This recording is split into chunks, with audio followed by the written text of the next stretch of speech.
Hello, everybody. I'm Judy Maddox. I am chair of our Western North Carolina Sierra Club, also known as Winoka. Welcome tonight to our new Trails Network in Western North Carolina. We're very excited that there will be 100 miles of new trails. And so I can't wait to hear about all of them. Please, as you enter the program, if you will mute yourself and if you will stop your video, please hold your questions till the end of the program. And please know that this program is being recorded. It will be posted within the next few days, maybe early next week, on our website, which is wncsierraclub.org. Please know that we have a Facebook, we have a meetup, and we do have a website. And we would love for you to like us on all of those, which is great. So we are a part of Sierra Club, and there are 3 different levels. One is national, one is state, so the state North Carolina, and also our group, which is called Western North Carolina. And of course, our motto is to explore, enjoy, and protect the planet. We would like to acknowledge with respect that the land we were on today is ancestral land of the Cherokee. We thank them for protecting our forests and our environment for so many generations. We are very, very grateful. I want to remind you, if you haven't already voted, that early voting is in process. It started last Thursday. It will continue until May 14th. And then the primary election day itself is Tuesday, May 17th. We would like to reach out to you and request your help. Sierra Club passes out at a number of the polling sites our endorsements for our good environmental candidates, and we would appreciate you helping and handing out the cards. You can go to our website, wncsierraclub.org, on the political page to see our endorsements, both federal, state, and local. And you can also go there to sign up for sites and times we need, especially help on election day, Tuesday, May 17th. I want to acknowledge that there will be a great program sponsored, produced by the Wilma Dykeman Legacy. It will be next month during the day of our next first Thursday of the month programs that we always have on Zoom. It will be June 2nd, and then on Friday, June 3rd. And these are the 4 different sessions that they are presenting. They're $5 each. You can go to the WilmanDykemanLegacy.org website and sign up for natural costs and benefits, valuing the environment, policy choices, and climate change. This May, right now, is Mind Your Plastics May, sponsored by Asheville Greenworks. And again, their website is www.ashevillegreenworks.org. They have a number of events to highlight Plastics May month. So they have a challenge, which is all month. They have a silent auction. The one that I am especially enjoying is the Hard to Recycle in Weaverville. And they're especially asking for old jeans, and those are going to be recycled and reused in an interesting way.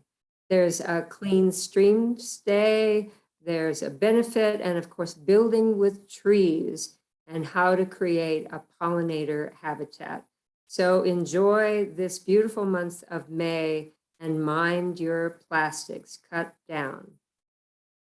Our next online program, which again is the first Thursday of the month at 7 p.m., June 2nd, will be the Carolina Mountain Club, which presents amazing things that they do. They maintain 400 miles of trails throughout our area. They maintain Appalachian Trail, the AT, Mountains to the Sea Trail, and all kinds of trails surrounding us, and beautiful, beautiful pictures.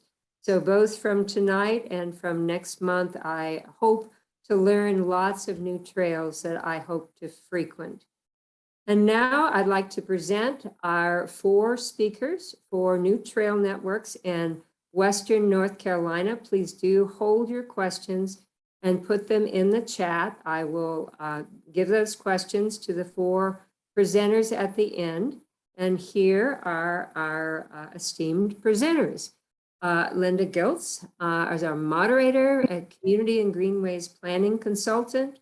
Lucy Crown, transportation planner for Asheville City. Jen Billstrom, board of directors of Friends of the Fonta Flora State Trail. And Kieran Rowe, executive director of Conserving Carolina. The very last slide will be contact information for all of these folks, and they are happy if you would like to reach out to them. So right now I am turning it over to Linda, and for you to introduce your presenters and yourself. So Linda, if you'll step forward and share your screen. Great. Well, thank you, Judy. Thanks for this opportunity.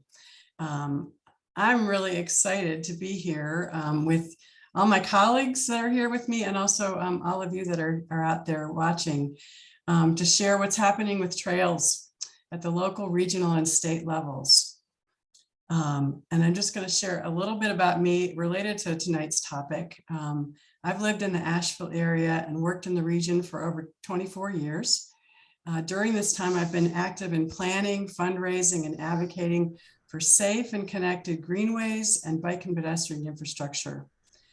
I currently serve on the board of Connect Buncombe and advisory committees for the Friends of Fonta Flora State Trail and the Hellbender Regional Trail System. I've also been assisting with fundraising and planning for the Woodfin Greenway and Blueway for the past few years. So tonight, we're highlighting newer and developing long distance trails and trail networks. Linda, and so here I'm going to show you what some of my favorite trails are, what they look like, and begin the conversation here. I'm just, okay, great.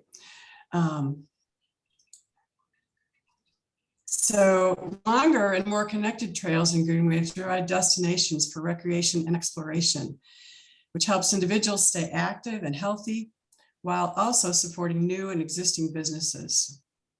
Longer trail networks also allow more people to access and use the trails, and they provide corridors for commuting and getting around to more destinations. Results from surveying last summer on 2 of Asheville's greenways showed that greenway users want more and longer connected greenways and trails, and they use the existing trails often for recreation, relaxation, and for transportation. The greenways also draw people of all ages and cultural backgrounds.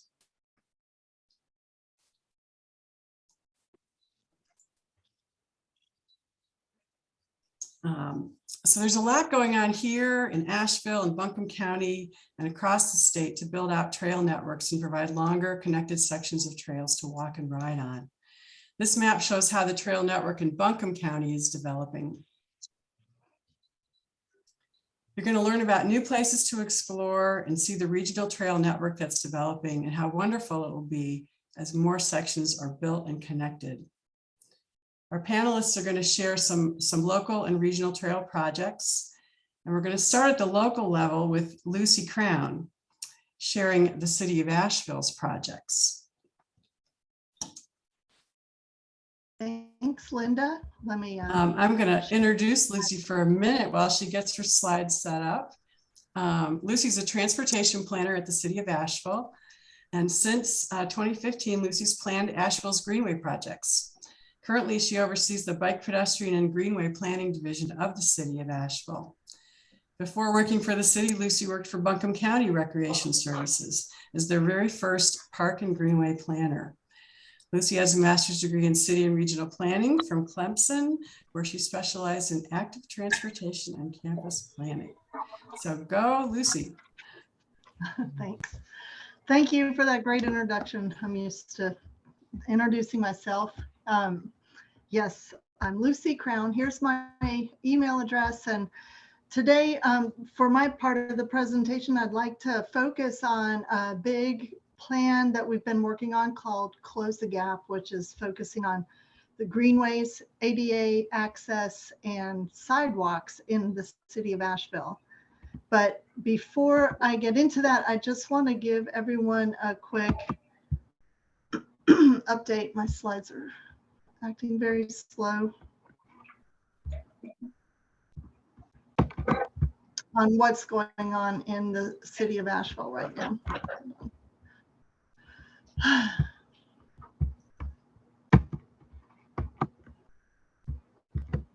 There we go.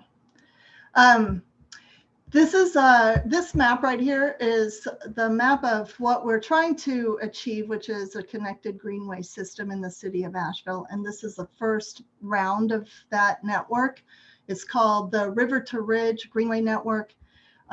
This red line here is the new Wilma-Dykeman Greenway, at least to about here where Hill Street is. This dark green greenway down here is the French Broad River Greenway down and near Carrier Park and the Melodrome and etc. But the three that we are building now or about to build at the end of this year are this yellow line right here, which is the French Broad River West Greenway. It's a mile of greenway that will connect the French Broad River Park to the New Belgium Greenway.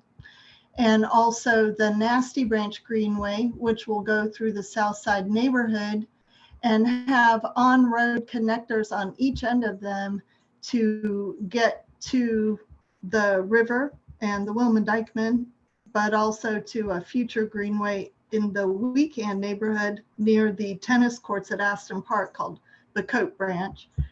And to the east, it will go through the South Slope and end at McCormick Field, where we will soon be able to access Bowcatcher Greenway.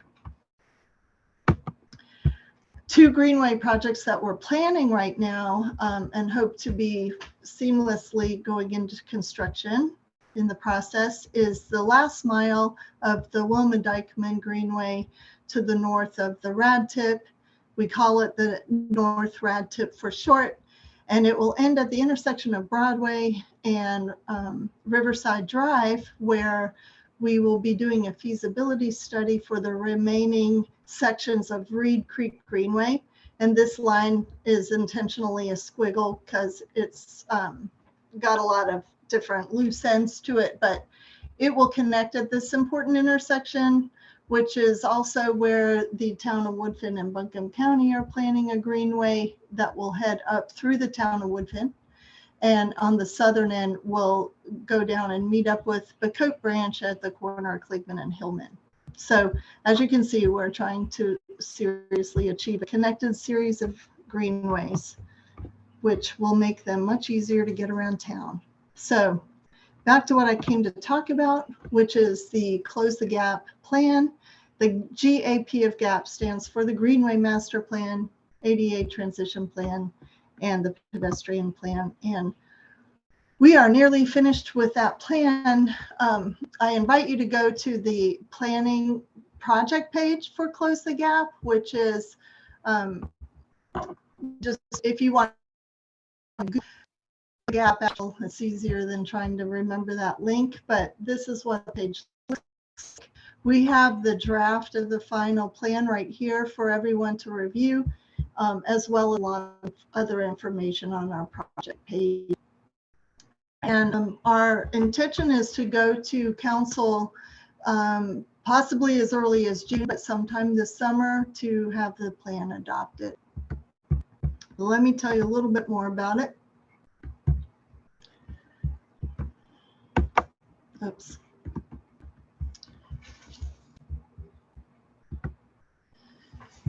I'm going to focus just on the Greenway Network just for brevity and your interest. But our Greenway Network, we have an old Greenway plan, and our vision with this Greenway plan was to continue to create that network and figure out how to get the greenways to fit throughout the city of Asheville, because we cannot we can't afford, and there's no reason why we should be building large greenway facilities in neighborhoods. So what does it look like to actually get the network into a neighborhood? Oops, that's an, sorry, these are all ones that I don't really want to touch on, so I'll move down.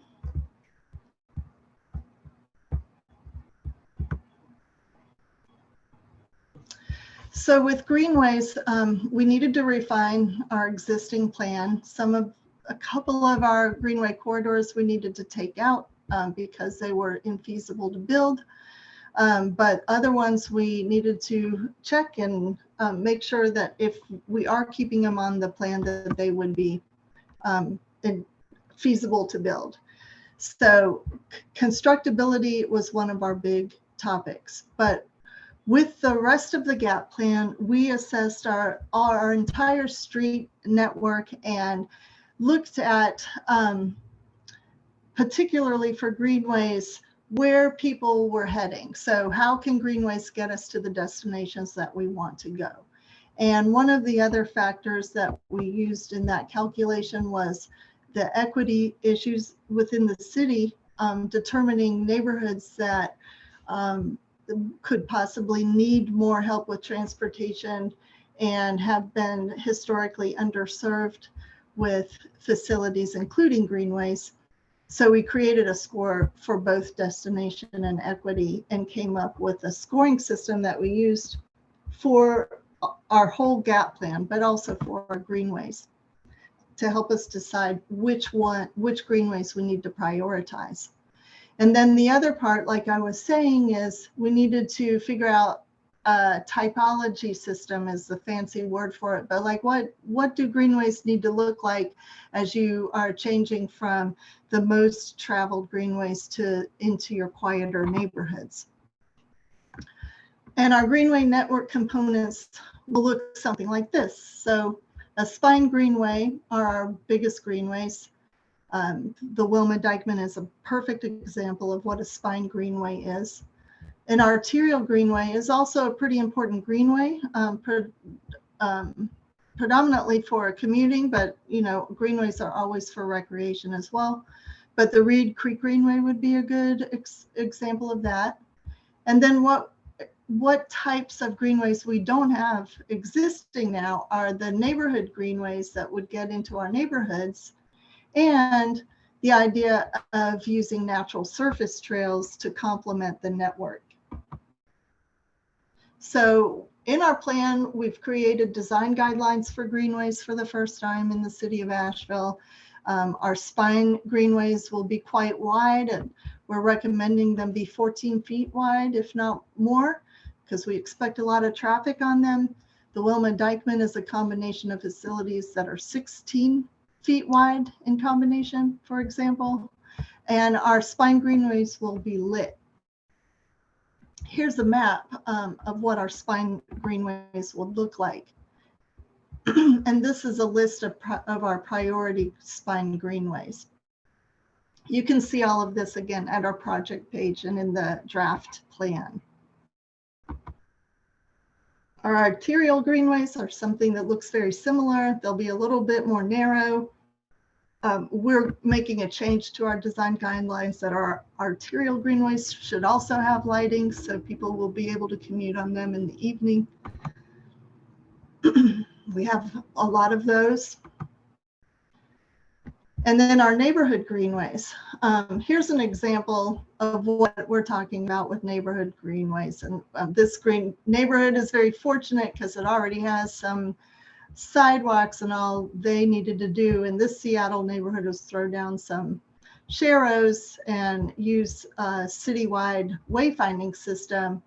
But Asheville, we're looking at other examples that could go beyond what we normally see as traffic facilities. And this slide kind of shows you what normal can be used normally and easily within the transportation engineering world to help slow neighborhood streets down, divert traffic, make it easier for people to cross, and wider streets. And these can all be considered greenway corridors on the neighborhood level. Here's some more examples. And again, and I'm just saying this because I want to change some of these pictures. And that is, all of these are giving a slightly engineered or built example. This one is more, it's more veering away from the hard surface changes that a lot of our projects might look like. This is called an advisory shoulder, where you restripe the road so that the center line is not there, but that there's two dotted lines on the shoulders that allow people to be able to walk and ride their bike on the side of the road while they're sharing the roadway with cars. And it just gives all the users an understanding of where maybe they should all be at that time. And these are some of neighborhood greenways like this could go throughout the city. We didn't spend a lot of time just trying to piece it out to create that Loctite network, but we did come up with a list of pilot projects to look at that could give a wide range of what a neighborhood greenway could look like by facilities, and also gives a good geometric project area, central, northwest, east, and south. And they will probably all use different types of facilities to improve their neighborhood greenway. So with all that together, we had to figure out, okay, well, we've got to come up with our top 10 priorities. And we worked out a long analysis period, including knowing the importance of keeping the network and finding ways to close the gaps, equity and community benefits, construction readiness and fundability is something that we considered important in a priority project, and what we heard from our public input meetings and surveys through our planning process. And our top 10 list are these. The Swananoa Greenway, for example, is a very long corridor. That's 7.5 miles. It probably will not be done in one project, but because it's a spine project, it will always remain one of our top priorities until the whole corridor is finished. We have a couple of arterial greenways mixed into the top 10 list. Most of them are on this list because they have some level of work done already, either with public engagement or the acknowledgement that we have to tie in with a county greenway or another town's greenways.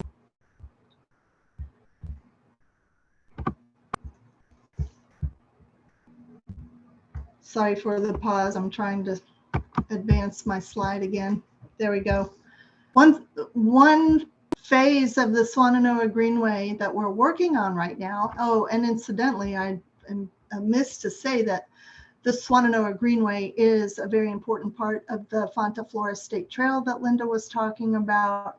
This is the Greenway corridor on the city's master plan that is adopted as part of the Fonta Flora State Trail. And we're building the first mile of that this year with transportation bond funds.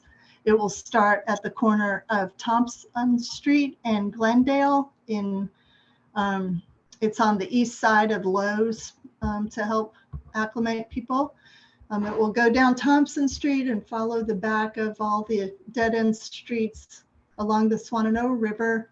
It will go underneath Wood Avenue and underneath 240 and connect with a small existing greenway at Walmart, and then build an additional feature here that will get people through the Walmart property and up onto Bleachery Road Bridge.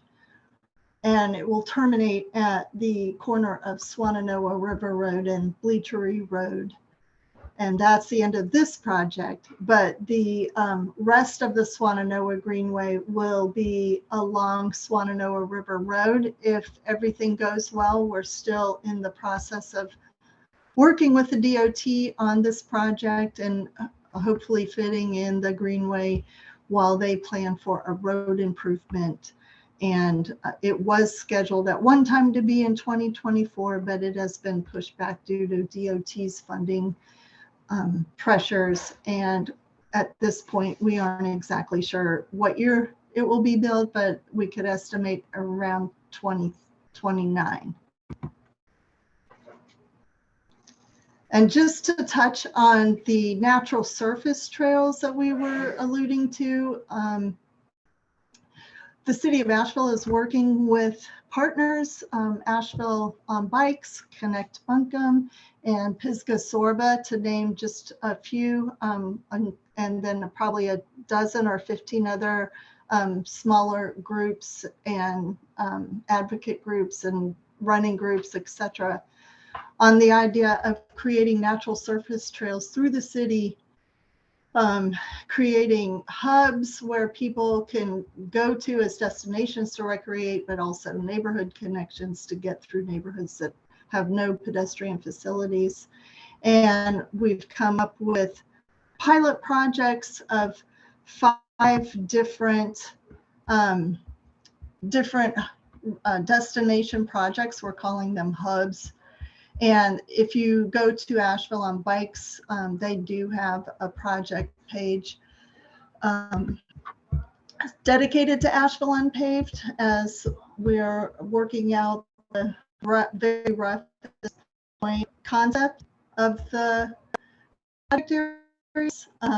We've long enough to have concept maps, but we will begin public engagement sometime this summer, most likely, if not late spring. And the types of trails that we're planning in these areas will be combinations of,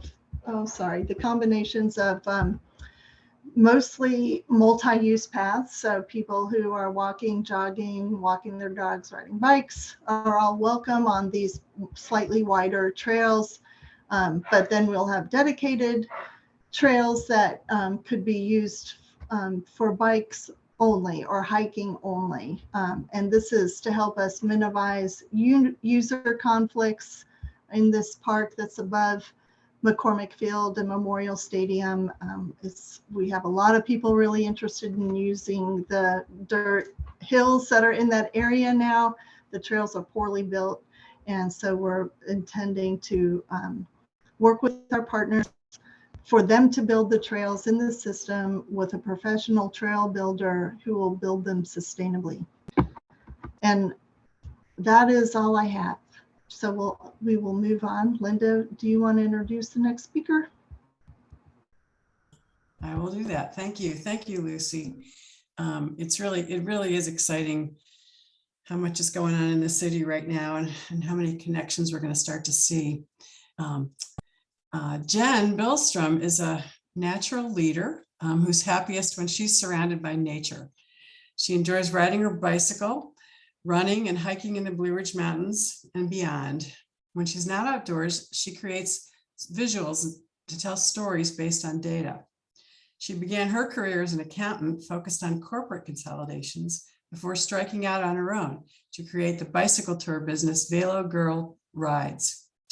Recently, she joined the team at Kitsbow Cycling Apparel and finds that she's using all the knowledge she gained throughout her career, along with new things she continues to learn each day. Jen also currently serves as a board member on the Friends of the Fauna Flora State Trail and as a member of the Buncombe County Comprehensive Plan Steering Committee.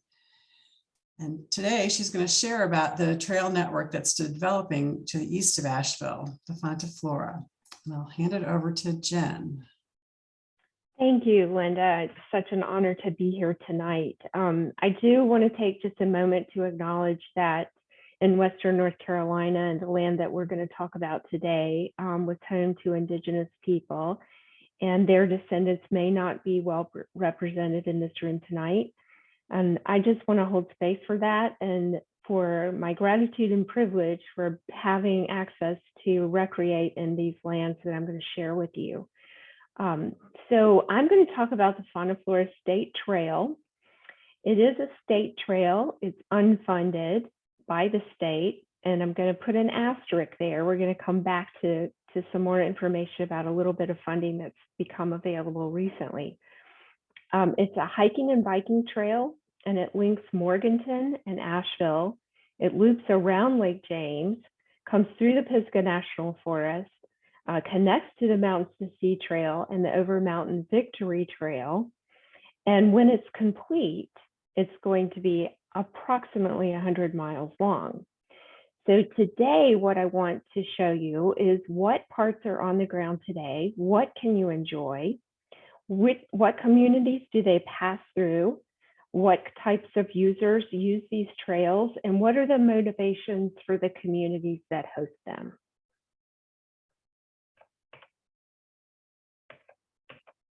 It looks like oh, here we go. Okay, so there are 11 state trails that are designated. The one you might be most familiar with is the Mountains to Sea Trail that passes through our area.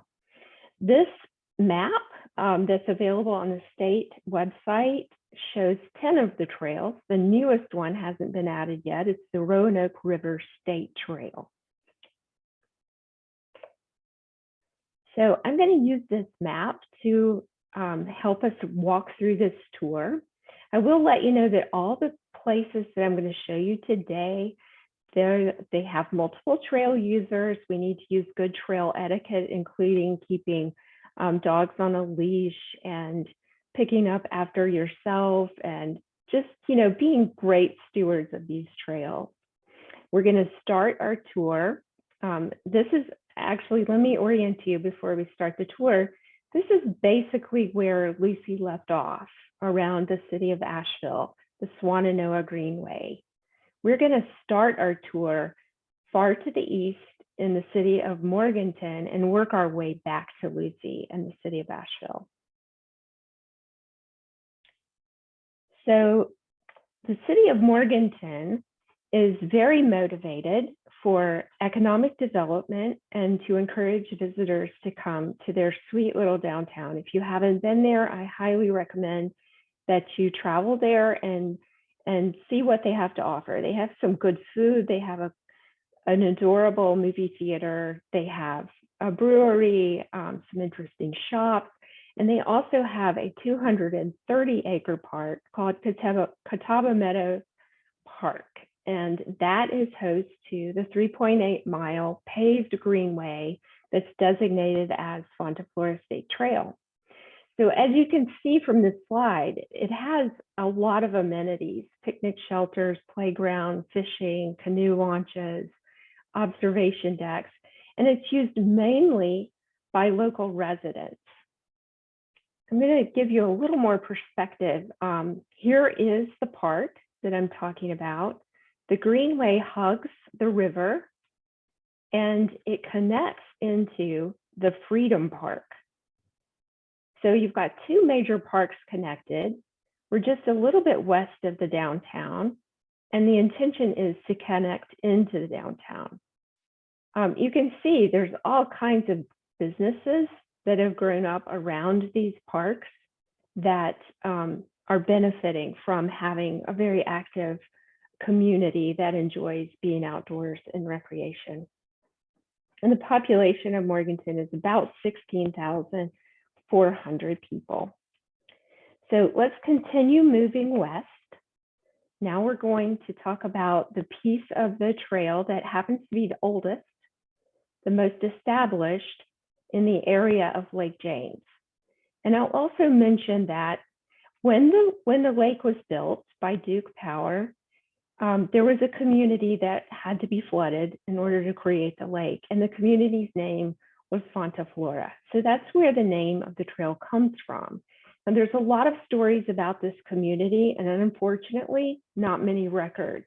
But it's pretty well known, or we think we know, that the community was people of color, and that they lost their homes for this lake. So just, I just want to give us a moment to think about that before we launch into this beautiful trail system. So this Fonta Flora County Park is sort of the original area. It's very well developed mountain bike and hiking trail. It's connected into the Mountains to Sea Trail. Of course, you have access and views of the lake. It's really quite lovely. And this is a little taste of what it looks like. The state trail was authorized in 2015, and about $14 million, 22% of that coming from Duke Energy, has been spent on this trail system so far. The planned completion date is 2026. So what you're seeing here is a little sample of the views of the lakes that you get. And this happens to be Lisa Jennings. She works for U.S. Forest Service. She is proudly sitting on this bench dedicated in the honor of Bob Benner, a U.S. Forest Service employee. You can see Lisa and we are beginning mountain bikers, and this trail is perfect for us. There's not a lot of roots or rocks. It's a beautiful surface through pine trees. It's just very lovely. Even the functional pieces like this bridge have an element of art to them. So if you haven't visited this trail system, I really encourage you to do so. The plan is to circumnavigate the entire lake, and we're well on our way there. There's a bike trail around Lake James. Some parts are easier to tackle than others. This is state land and this state park, and this part is already developed.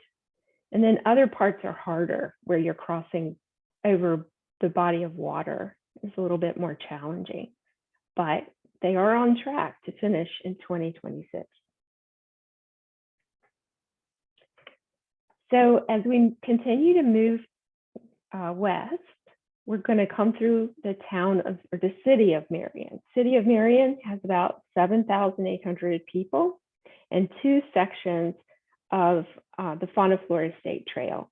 And so Marion also has been working pretty hard on their downtown revitalization, and they are motivated toward economic development and attracting more visitors and good quality of life. So they happen to have one of the flattest pieces of the Fauna Flora State Trail. It has 0 elevation gain.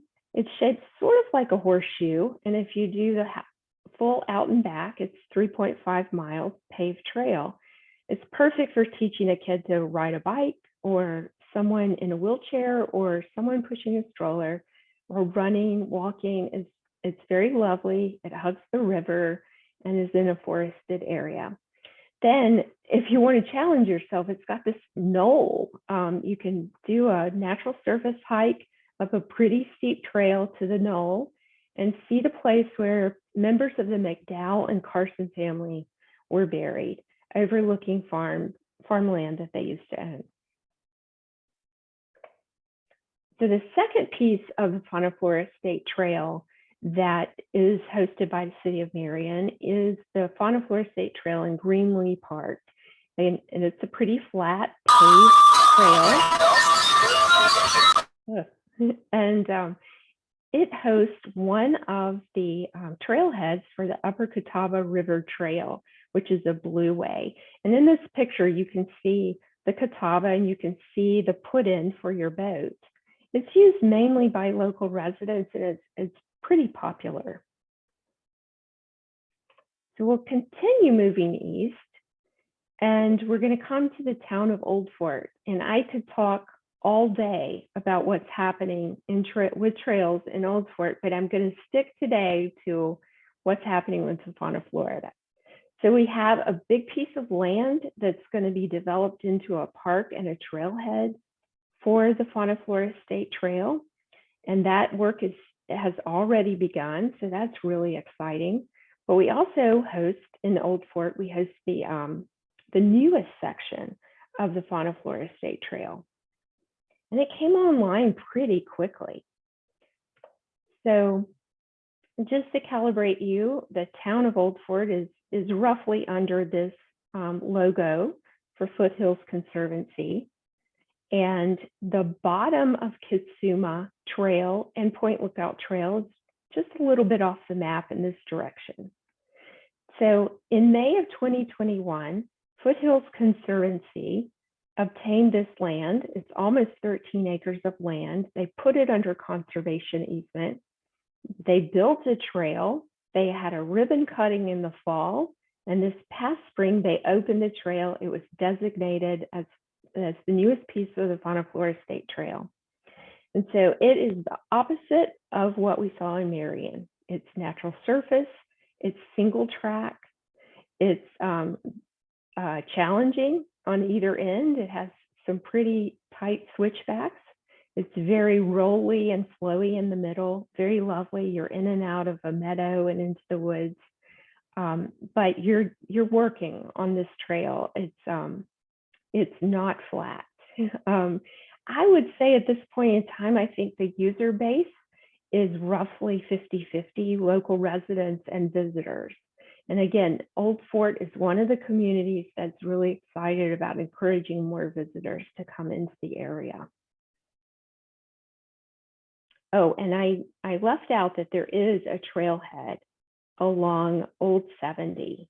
And this is a little picture of it. There's pretty good amounts of parking, and we have this nice signage.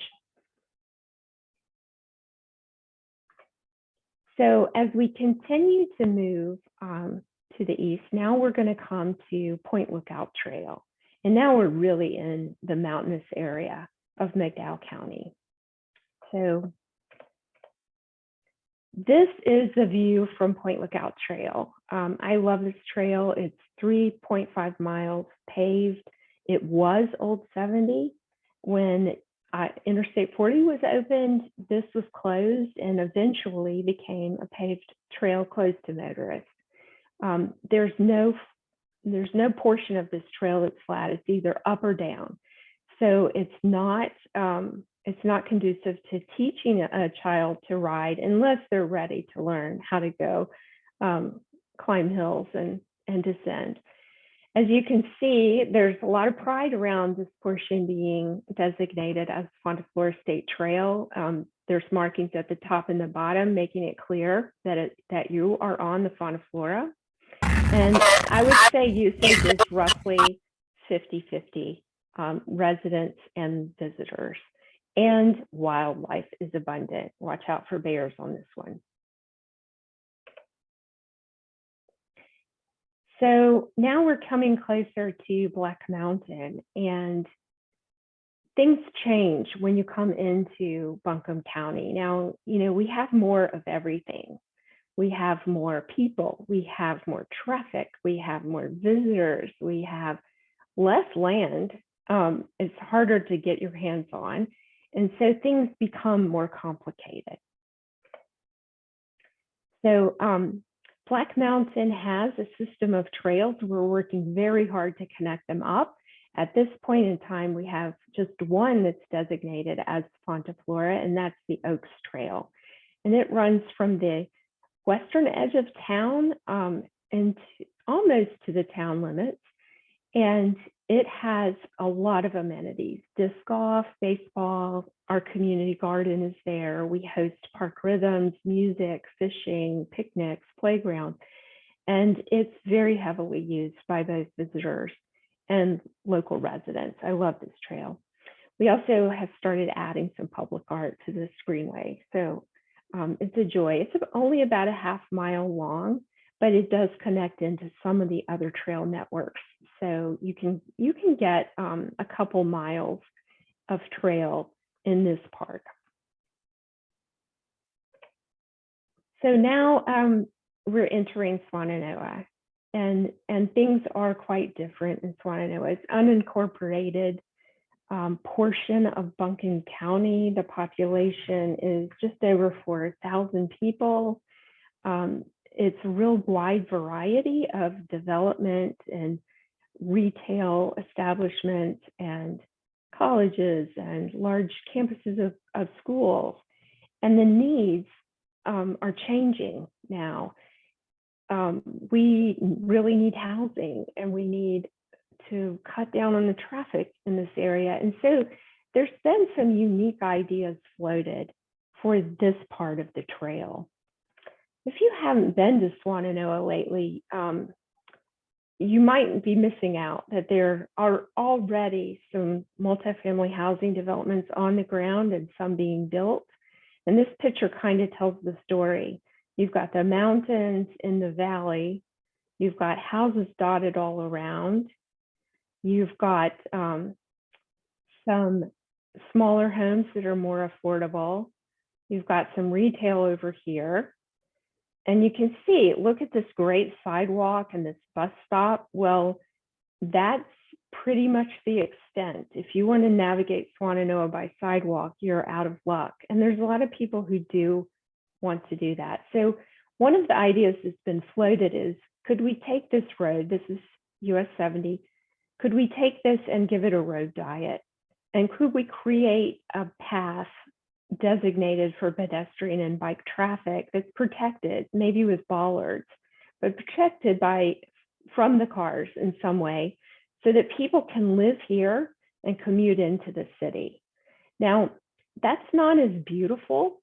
I can imagine that would not be as beautiful as the other pieces that I've shown you, but I think it's a huge opportunity for us to address some of the issues that we're having as we get closer to Asheville, to focus a lot more on transportation and giving people a way to commute in and out of the city by bike or by foot, e-bike, bike share. I mean, it just would open so many opportunities. And so that is my presentation, and I would love it if you would join the Friends of the Fauna Flora State Trail, either as a member and or just sign up for the newsletter so that you know what's happening next. Thanks, Jen. I'm so excited about all that and how fast it's happening. It's pretty amazing.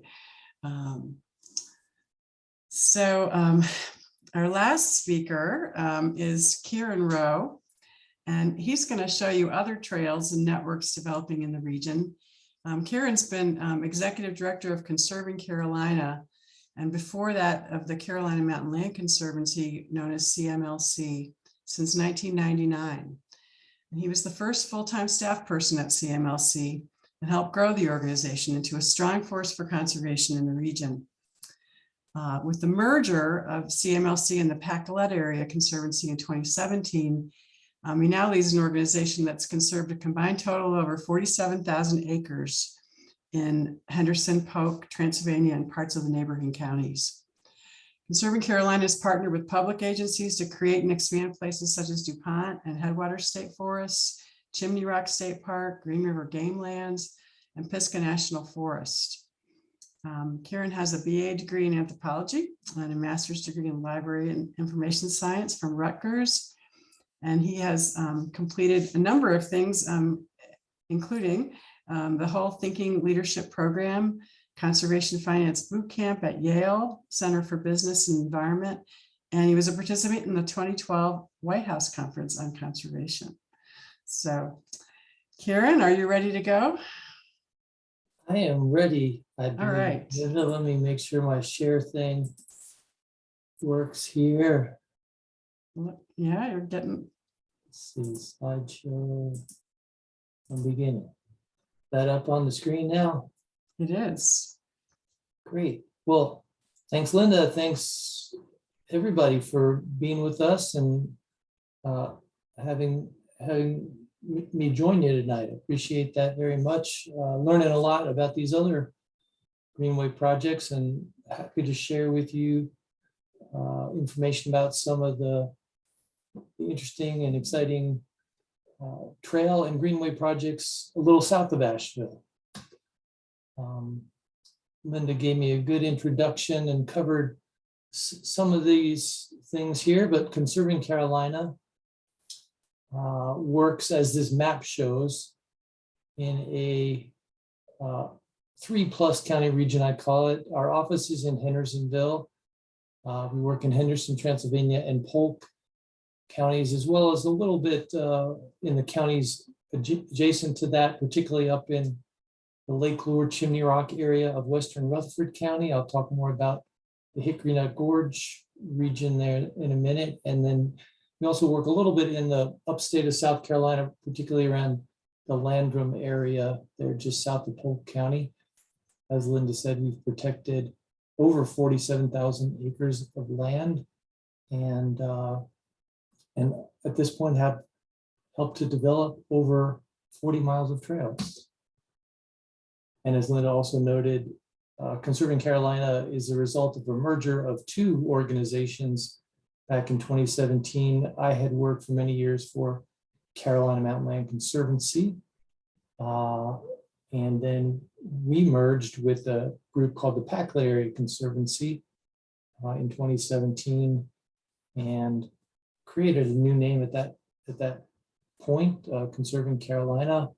The photo is of a prominent mountain in Polk County that the organizations work together to conserve over nearly 1,000 acres, much of which has been added to the Green River Game Lands. And now we're working closely with Polk County to create their newest county park on about 400 acres of that mountain, which will be available for both hiking and biking. I want to start out by noting if you're interested in any of the things I've talked about today and lots more that I won't have a chance to talk about, places you can get outside in the region that my organization works, go to our website, go to the Get Outside tab. You'll find there over 30 places that Conserving Carolina has played a role in both protecting, in many cases, and creating access and public recreational use. Among the tabs, or among the items that come up most prominently on that page are some things I'll talk about with y'all this evening, including the Hickory Nut Gorge State Trail. But I won't really talk much about a few other things. I'll just mention them quickly here. In addition to trail development, we've created a few programs for getting people out on our conserved properties. We have created a hiking challenge, and we're on the 6th iteration of that now. So that every few years we come out with a new list of about 8 hikes to challenge folks in our region to get out and see new places, perhaps family friendly in most cases. Everybody who completes one set of those challenges gets a little hiking challenge white squirrel patch. And then we also have a flying squirrel challenge that is specifically designed for less strenuous outings for maybe folks who aren't interested in rugged mountain trails, but easier places to get out and enjoy in our region. So those are a couple of the other things you'll find on our website, in addition to a lot of information about some of the trails I'll be talking about tonight. This is a map of kind of the core of the Conserving Carolina region, and it's showing a number of both natural surface trails, and I'm going to focus mainly in terms of natural surface trails on this area of our region, kind of south of Asheville. So Asheville is a little bit north of what we're looking at right now. We're a little bit east of the town of Fletcher. So if you come down out of Asheville through Fairview across the Hickory Nut Gap, you come into Hickory Nut Gorge, the little town of Girton, and then Back Cave, Chimney Rock, and then down to Lake Lure. That area there is known as the Hickory Nut Gorge, and we've been working for quite a few years now to develop out a really exciting network of trails. I'll talk some more about those. In these other darker colors, or more bolder colors, are a variety of greenway and rail trail projects, and some of them are existing, everything in orange right now. Some of them are proposed, the reddish colors. And then some, such as the Acoustic Trail, are under current development. So I'll talk about some of those greenways as well. A little bit more about Conserving Carolina and our Hickory Nut Gorge State Trail in particular. I think I'll mainly focus on a lot of our trail work depends upon the great volunteer involvement. We have a group, we call them the Rock Crushers, that, as you can see by these stats and these numbers, they spend a lot of time, 46 trail work days last year, getting out on some of the trails I'm going to talk to you about. So if anybody is interested, I know you're going to hear from the Carolina Mountain Club next week or next month's program that Judy was mentioning. This is a kind of a mini CMC, Carolina Mountain Club, for the trails, particularly in the Hickory Nut Gorge and the other places that Conserving Carolina works on. We'd love for any of you who are interested to get involved. This was the front page, the front cover of Mountain Express just a little over a year ago, April of 2021. They put us there kind of highlighting some of the really exciting developments on this natural surface trail, the Hickory Nut Gorge State Trail, and in particular highlighting in that cover photo a trail that was at that time about to be opened as our newest segment of the Hickory Nut Gorge State Trail, the Young's Mountain Trail. There's a map there that shows it's just a little bit north and east of Lake Lure. And I'll talk some more about the Young's Mountain Trail as part of looking at the Hickory Nut Gorge State Trail. So this map zooms in, and just like Jennifer was talking about, the Fonta Flora State Trail, the Hickory Nut Gorge State Trail is another one now of the state's fairly newly designated state trails. For a while there were just a few, including, as Jen noted, the Mountains to Sea Trail. That's certainly the most prominent state designated trail, but the Hickory Nut Gorge State Trail is now also state designated, and that gives it a little bit higher visibility, a little bit more prominence, a little bit more support, as Linda will talk about, from some state sources of funding. But a lot of this work has been really pieced together by Conserving Carolina, working with many partners, with willing and cooperative landowners. And as you'll see, it's a real mix of land ownerships, these different colors, this little patchwork quilt. Prominent among those land ownerships in yellow here is Chimney Rock State Park. So that's kind of at the core and the heart of the Hickory Nut Gorge State Trail Network. And we will build off of that existing network. There's also land that we own in fee simple here in blue, places like our Florence Nature Preserve outside of Girton, places where we have conservation easements through which trails go, like our Bear Wallow Mountain Preserve, and then places that partners have worked on, such as the Southern Appalachian Highlands Conservancy over here, kind of on that Buncombe-Henderson border area, where they've done a lot of conservation easements, as well as the Nature Conservancy, and then some local government partners, such as the town of Lake Lure.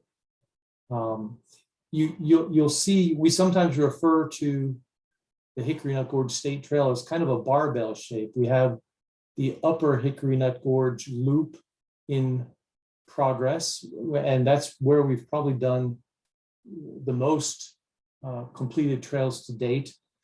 We have a little connector envisioned, and that is not as far along developed on the ground, but then connecting on down to the lower Hickory Nut Gorge loop, it kind of circumnavigates Lake Lure, takes in, as I said, connections into Chimney Rock State Park, and then around that lower gorge area.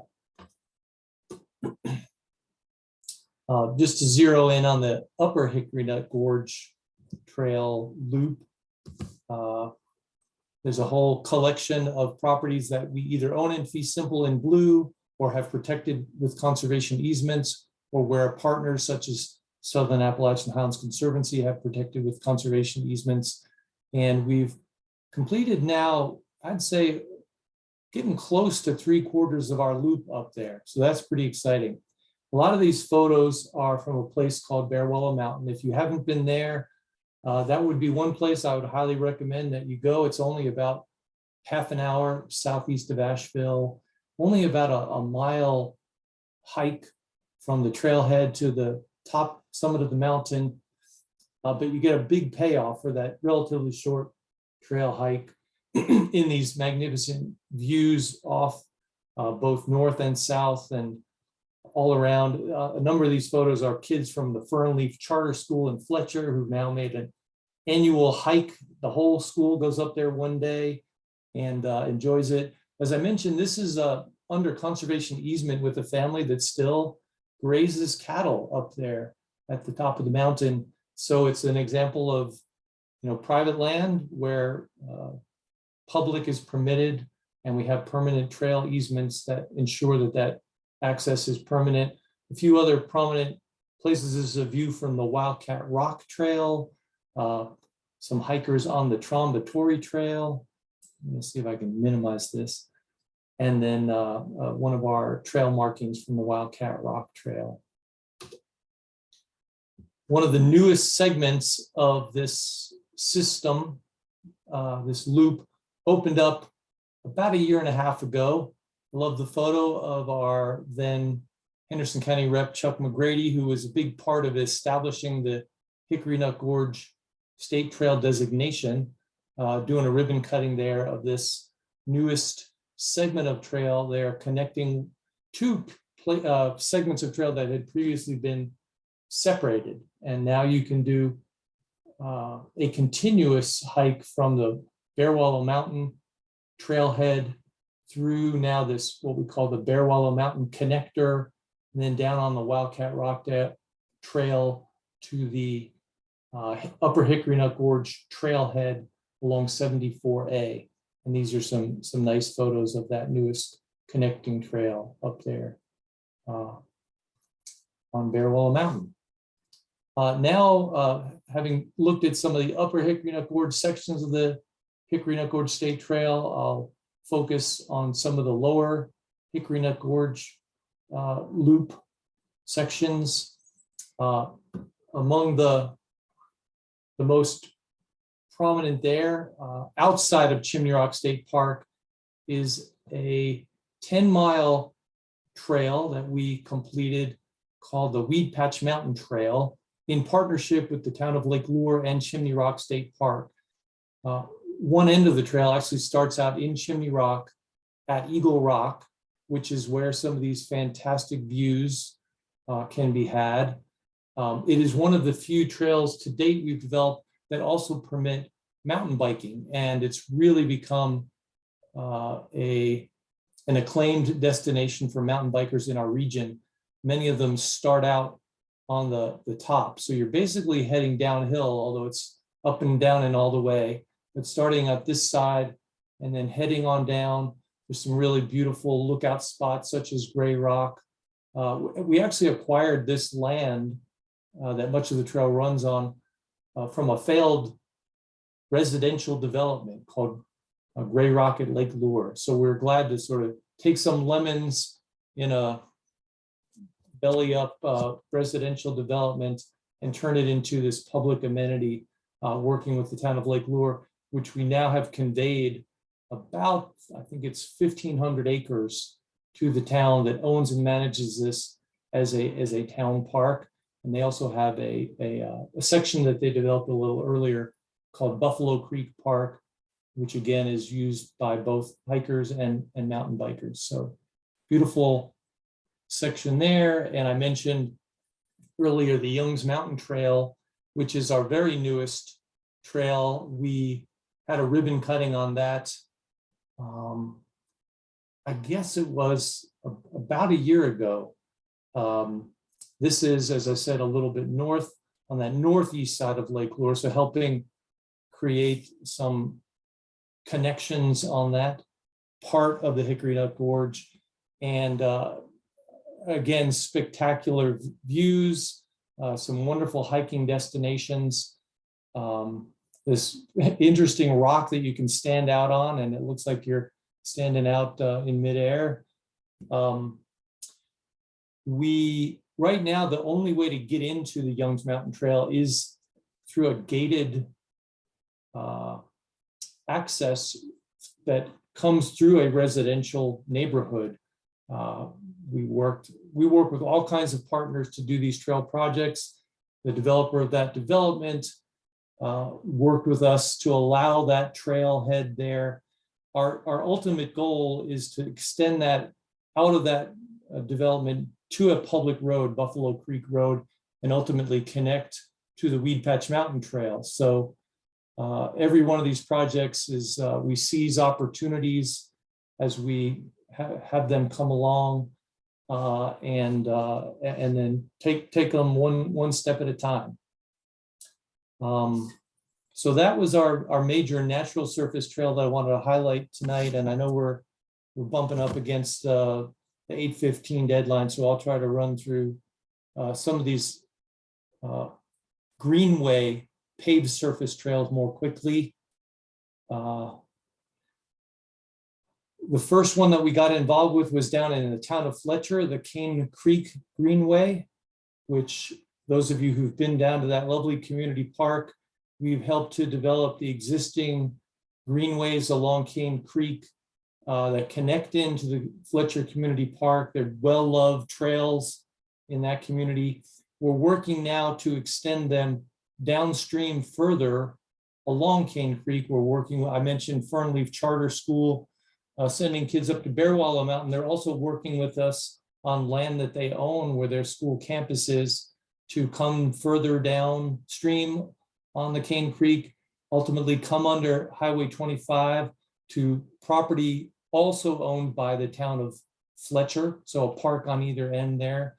And then ultimately, we're even looking at taking it further down Cane Creek to where the Cane Creek intersects with the French Broad River, and hopefully finding other greenways along the French Broad River to make some connections too. I mentioned we're working in Polk County. About a decade ago, we helped the town of Tryon create a greenway there, the Vaughn Creek Greenway. That's a lovely little spot. Linda has been helping us for, gosh, getting on 8 years now with the town of Mills River to create a kind of separated bike path along Highway 280 that will run from Westfelt Park at the French Broad River, right near the Asheville Airport, along 280, and then take you in to the center of Mills River, where it will then also connect with a bike lane being created with the widening of Highway 191, and will ultimately connect to the town of Mills River Town Park. So again, you'd have a park on either destination here, Westfeld Park on one side and Mills River Town Park on the other side. But the latest and most exciting in some ways project we've gotten involved with is the Acosta Trail, where we've been working with a number of partners, including the Friends of the Acosta Trail, Henderson County, and most recently the city of Brevard, to both acquire the trail corridor. So back in August of last year, we had a ribbon cutting there in Hendersonville with elected officials celebrating our acquisition of the 19-mile rail corridor from Watco Regional Rail Company. A subsidiary LLC of Conserving Carolina now owns that 19-mile corridor. We're working with these partners. We've leased the Henderson County section to Henderson County, where they're taking the lead on construction. And we were really pleased to help make that happen, to step up and be the entity to actually acquire that corridor so that we can help make a rail trail happen. As I said, the trail 19 miles connecting from Hendersonville, right in the downtown area, through Laurel Park, into the unincorporated part of Henderson County, crossing the French Broad River, past Etowah, crossing then into Transylvania County and running for much of its length in the unincorporated part of Transylvania County before ending in the city of Brevard, kind of right near where Oscar Blues is located, if you've been out there, and also tying in with the existing city of Brevard Estatoe Trail network that will take you then into downtown Brevard. About 11 miles of the corridor are in Henderson County. About 8 miles of the corridor are in Transylvania County.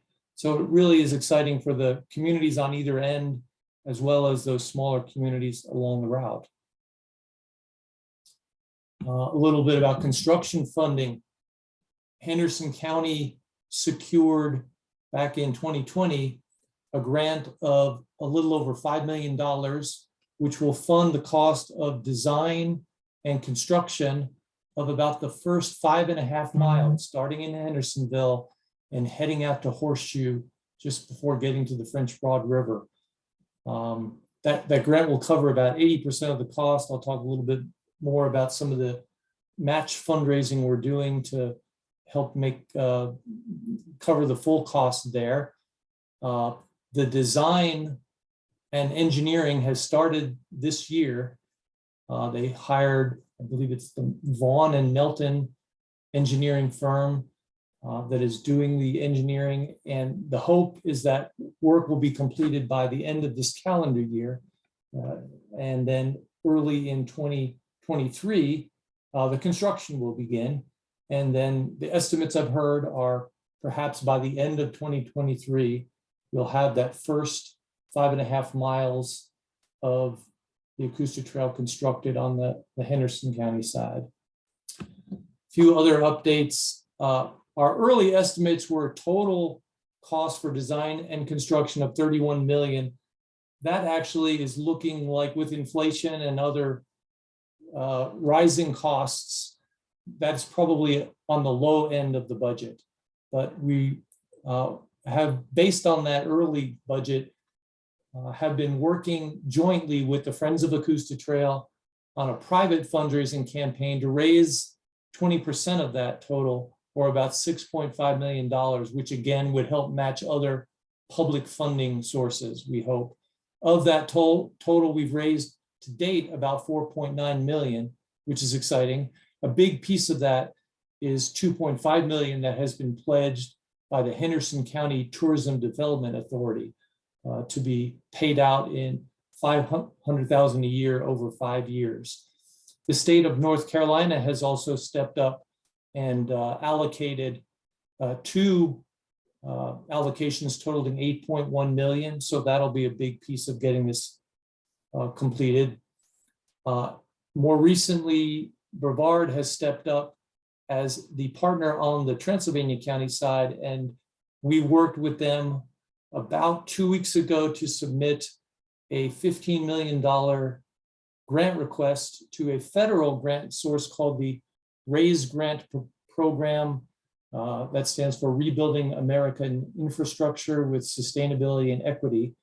That 15 million combined with about 4.5 million that we would provide in match, we think will provide everything we need to do the construction of the trail on the Transylvania side. So we'd love to see the momentum get going, starting in Brevard, heading east, and then at some point meeting up with the construction heading from Hendersonville west.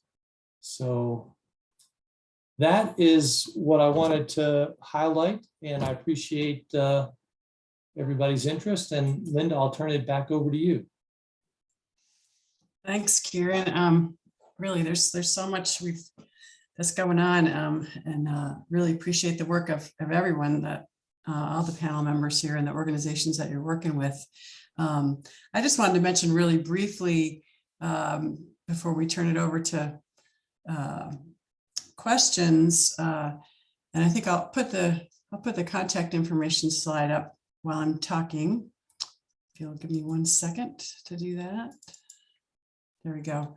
And what I want to mention is that this past year in 2021, late 2021, our state legislature took a historic move and passed 29 million in funding for trails, for the state trails in particular, to support their functioning, their organization functioning, and their build up. Mainly, most all the money is going to the trail construction itself, and that's the most money that the state has put into trails, I think, ever.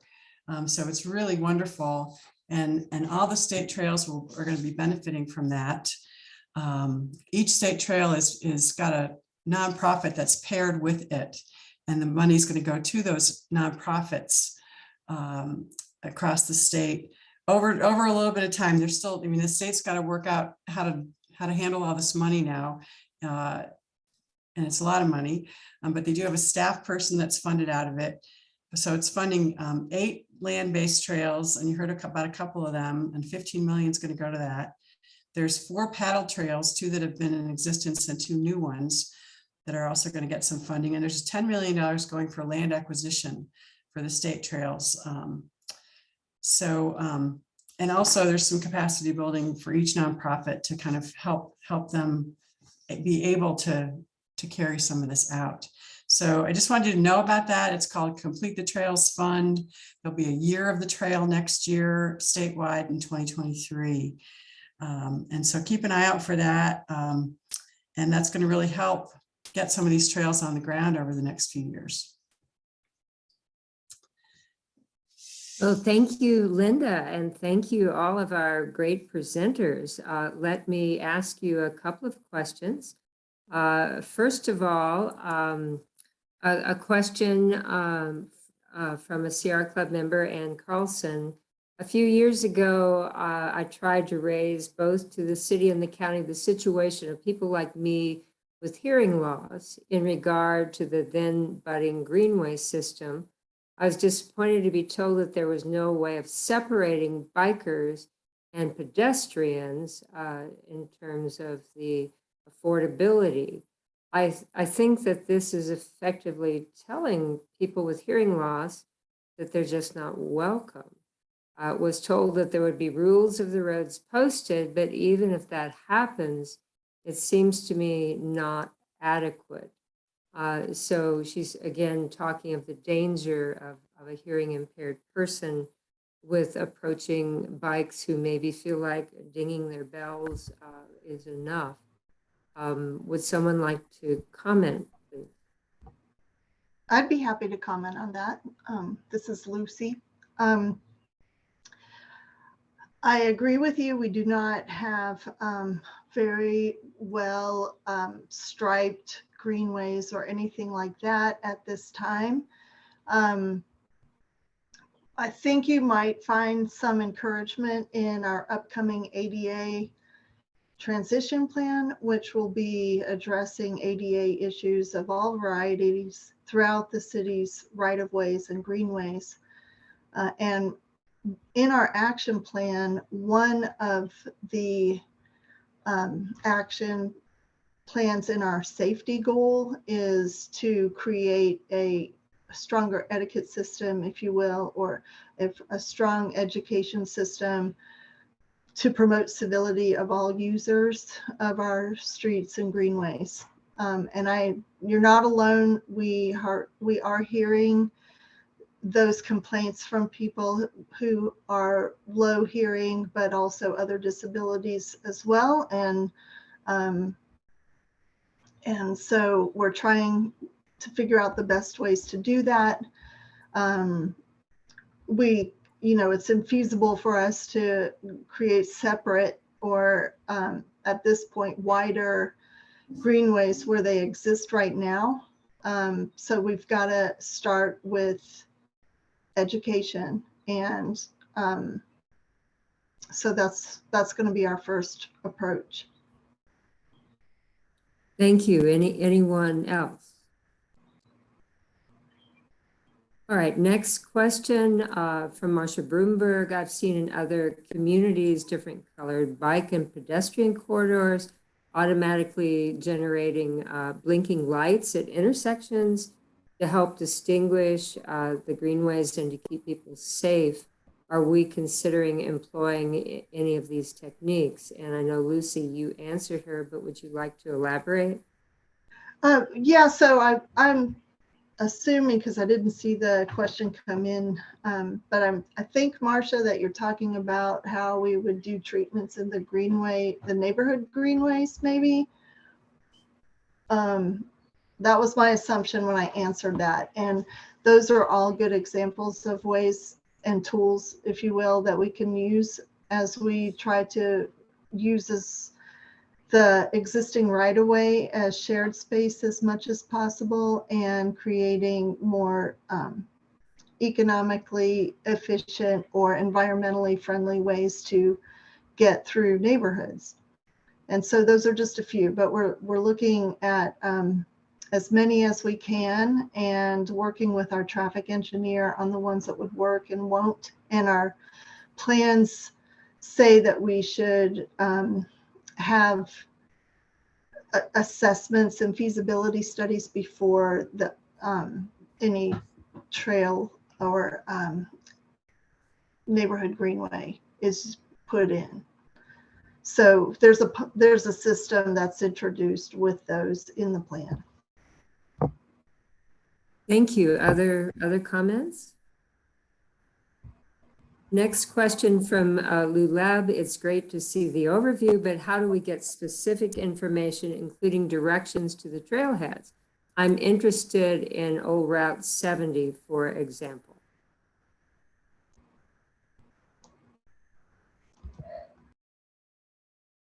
Jenny, it looks like you're trying to answer that. Yeah, I can take that question. Okay.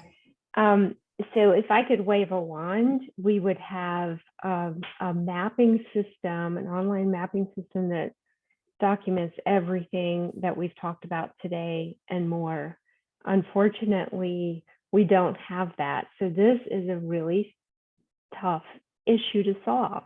The municipalities along the Fauna Flora State Trail don't have great information on their websites either. Friends of the Fauna Flora doesn't yet have a good map on their website. It's a young organization that's just really getting off the ground. So it's something we want to tackle in the future. We'd like to be more like Conserving Carolina, where you can find rich information about how to access trails and trailheads. In the meantime, please reach out to me. My contact information is there on the screen, and I will tell you how to find Point Lookout Trail or Old 70 or any of the others that I spoke about. Great, Jen. Thank you. Anyone else? I'll just say for the trails I was talking about it in the Upper Hickory, in the Hickory Nut Gorge, as Jen noted, all those trails that are currently open to the public, you can get directions and maps and things if you go to our website. But I also want to put in a plug. We're speaking today, all of us, like we're waving a magic wand and making all these things happen out of thin air. But I want to put in a plug for, we really need the help and support of people who are interested in these things, people who hike and enjoy these amenities. We rely upon people like you to make all of this possible. So I would encourage you to support groups like Connect Buncombe in the Asheville area, Friends of the Fonta Flora Trail, working on that project Jen was talking about, and of course Conserving Carolina for the work we're doing. We can't, there's a lot to this work, and it takes many years to happen, and your financial support as well as volunteer involvement will be key to making all of these things happen. Great, thank you, Kieran. Last question, perhaps. You have a lot of thank yous here. Outstanding program. The question about dog leasing, certainly everyone remembers that incident last year with the dog and the bear interacting, and just wanted to see what your all's posting or your policies were in terms of leasing dogs. I'll say on all of Conserving Carolina's trails, we require people to have their dogs on leashes when they go out there. And I would suggest to people, if in doubt, have your dog leased. You know, that should be the default assumption. In the city of Asheville, it is a rule on our greenways and sidewalks that your dogs will throughout the city limits should be leashed if they're not in your yards. And it's obvious that that doesn't always hold true. And we are having a lot of problems with people on our greenways with retractable leashes that are extended way too far out from them. So that will be part of our etiquette campaign and our push for civility for all users is that dog users should keep their dogs on leash, but also close to them. I'll just add that the same goes for all of the pieces of greenway that I spoke about tonight. Leashing is required and really very recommended because some of those sections do have quite a bit of wildlife and potential conflict with other users. So just do the right thing for your pet and for the other users. I guess a follow-up question with that is it posted? I know a lot of out of the area tourists don't know if they don't see something. And Jen, you're nodding. Yes, it's posted. And Kieran is nodding. And Lucy is nodding, so thank you. Well, I want to thank all of you. Again, you're getting lots and lots of thank yous in the chat. Outstanding, very informative. And I want to invite all of our participants tonight who have joined in to come back again 1 month from now, the first Thursday of every month. And again, it will be Zoom 7 p.m. And this time Carolina Mountain Club, who are maintaining 400 miles of trails just right here, the Appalachian Trail, Mountain to Seas, and certainly want volunteers, but it's fascinating to see how they maintain these trails. So please feel free to contact any of our 4 presenters tonight. And I can't thank you enough. All of you guys, thank you and have a wonderful Thank you so much evening. for the opportunity. Yeah, thanks. Yeah. Thanks everybody. Thank you. Good night. Thank you. Thank you all. Good night, everybody. Yeah.